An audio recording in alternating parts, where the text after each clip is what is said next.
Hi and welcome to DevOpsCon. Thank you, Mitchell, for accepting the invitation.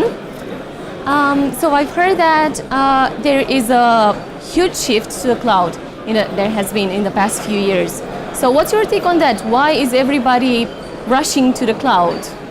Yeah, there's a lot of reasons. There's definitely a big shift. Our customers right now are primarily in the United States, and everyone's on their way or there already. And that's where we get most of our business, trying to do that. And the reasons we hear from them is really improved security, and I could talk about that, but faster agility. And in a lot of cases, developers are just going to do it anyway. So a lot of companies, their IT or ops organizations have been fighting it, staying with the data center, and then they find out that their new product, that team just went ahead and broke all the rules, and it's already on AWS or something, and they're having to deal with it anyway. So there's some hostile moves to the cloud, and there's a lot of other just good reasons where the whole company is aligned behind moving to the cloud. And I've heard this question times and times before. So why is this happening now? I mean, why is everybody migrating to the cloud now and not last year? I think it's safe now. Like you're not going to get fired for proposing to move to the cloud.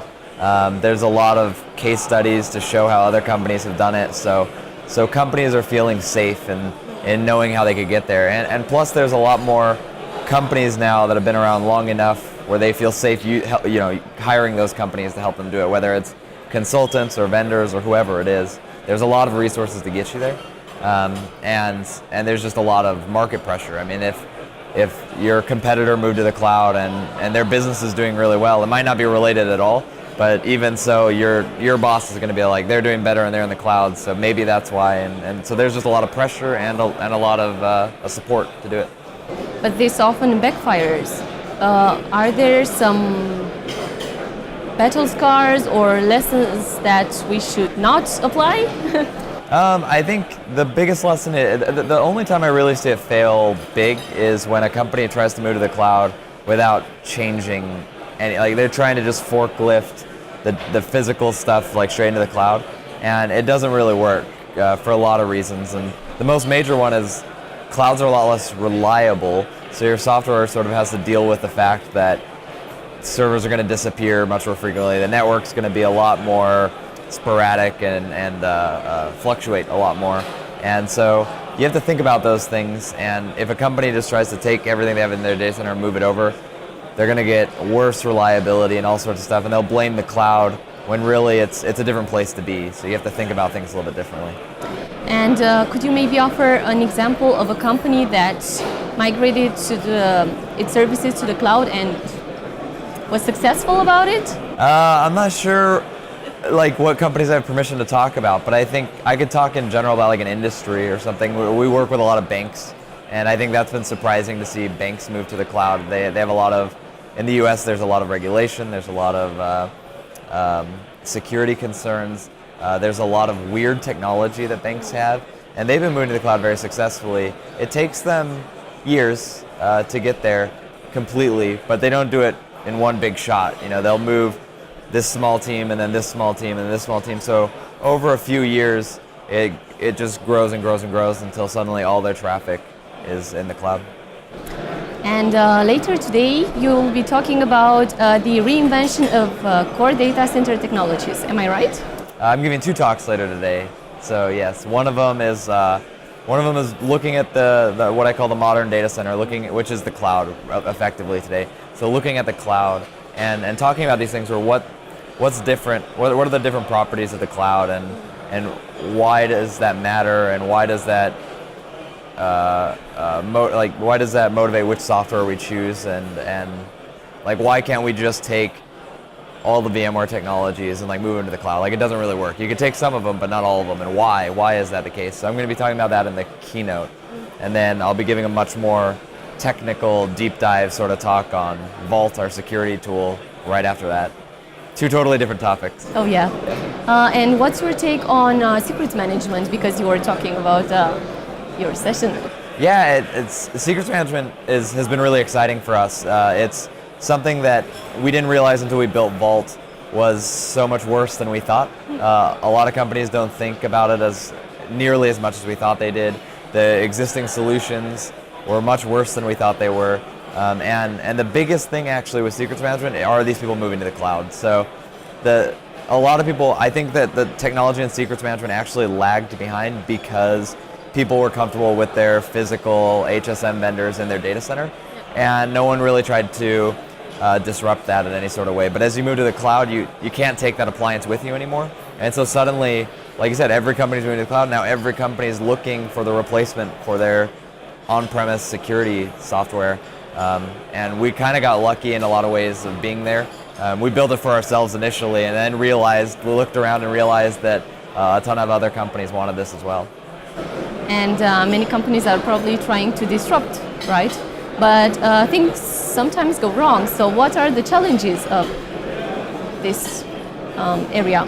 Security? Yep. The challenges are that there's a lot larger surface area of attack to think about today. And not just because of the cloud, but just because there's a lot more, at least we're hearing a lot more about hacking incidents and data breaches and things like that.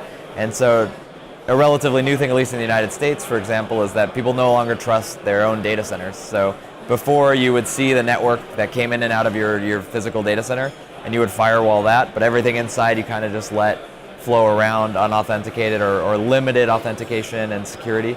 And now every company, Google really talked about it a lot, but every company wants to encrypt every communication even within their data center and have a lot more auditing capabilities. And so the challenges are that's a lot of stuff to think about in a place we're not used to thinking about it. So we're trying to help with that, and it sounds scary, but it's really, you can do it one at a time. Like if you think that we have to be 100% fully secure, that's really stressful. But if you think like, okay, let's start with the firewall, and then let's move to this service, and let's move to this service, then let's do some auditing. Like if you do it one step at a time, it's a lot more possible. You kind of have to hope you're not, attacked in between there, but it's going to take time anyway. So this is when Vault comes into picture?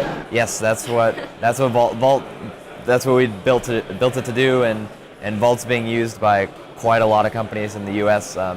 One of my favorite things to say about Vault, to sort of brag about it, I guess, but one of my favorite things to say about Vault is in the United States, if you use money in any sort of way, a credit card, you buy stocks, you go to an ATM, there's a really, really good chance that you're touching Vault at some point in there, Vault encrypted data. We have really good penetration into the financial markets, and I think that's, and they're highly security sensitive, so I think that's a great example of how strong security Vault can give you if you invest some time into learning it and figuring out how it works.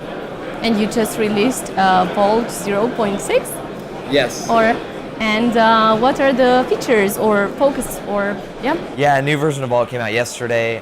We have our conference happening right now too, and the big features of Vault are a theme we call closing the gap. It's basically, if you consider security as this big thing, and every time you plug a part and secure it, it's plugged, then trying to find the parts that are the gaps that are unplugged and closing them. So we're taking a look, and so Vault 0.6 is all about adding features to help plug new areas that weren't as secure before. So Vault handles really well, for example, encrypting secrets, but it struggled a lot in what we call the last mile, where you get the secret and it becomes decrypted, and you have it now, but then you need to pass it maybe to another process or something, and that little tiny interaction is unencrypted.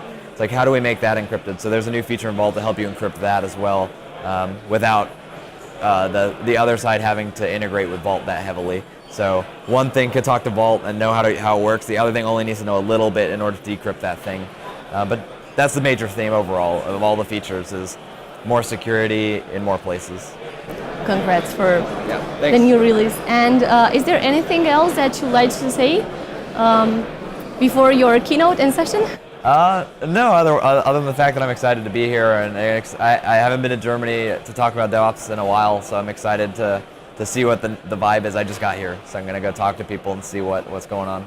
Thank you for your time, and have fun. Thank you.